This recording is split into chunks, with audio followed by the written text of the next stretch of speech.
20 February 2021 mwana wa Bushiri Israela anadwala mwakayakaya.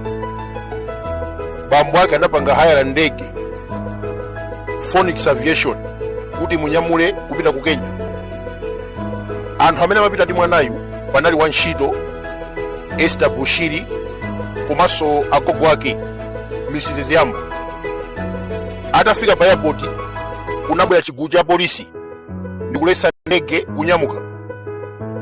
Anauza Mike Agwamba mwana ameneyu sakupita kuchipatala.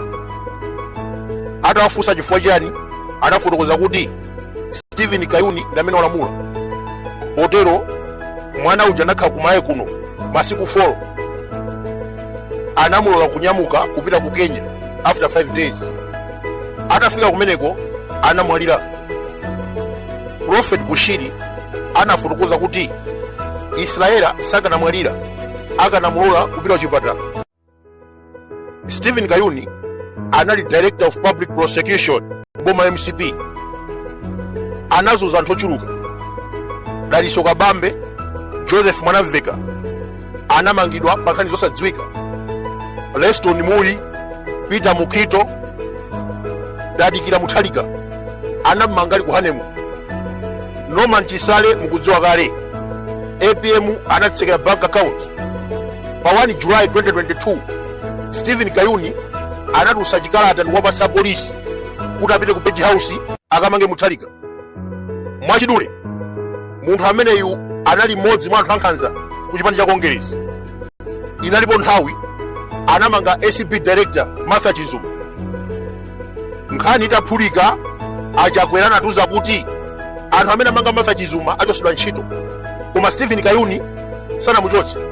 Anampasa ntchito yatsopano Principal Secretary ku Ministry of Homeland Security. Kumene konso anachita zonyasa. Anazuza ma refugee.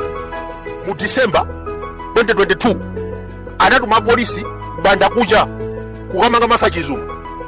You know that thereafter President anakana kuna kuti sakudziwa chilichonse za kumangidwa kwa Chizuma.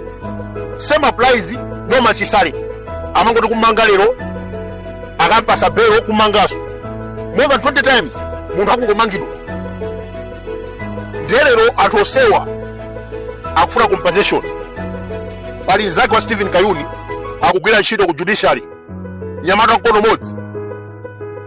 Atamva nkhani imeneyi kuti Bushiri wakasuma wamulipisa mtima akuti we Stephen Kayuni usadandaule tikuteteza. Komatu nayenso ali ndi milandu. Anazuza anthu ambiri popanda chifukwa akumudikira. Apolisi amene amatumidwa ndi Nyamata mkono modzi Laudon Mthindwa, Supriano osamangidwa. Nkhani yolanda katundu wa marefugee wankono modzi kumukhudza. Ndiye akachita masewera kulera nkhani za Stephen Kayuni akhoboledwa kono tsalawo.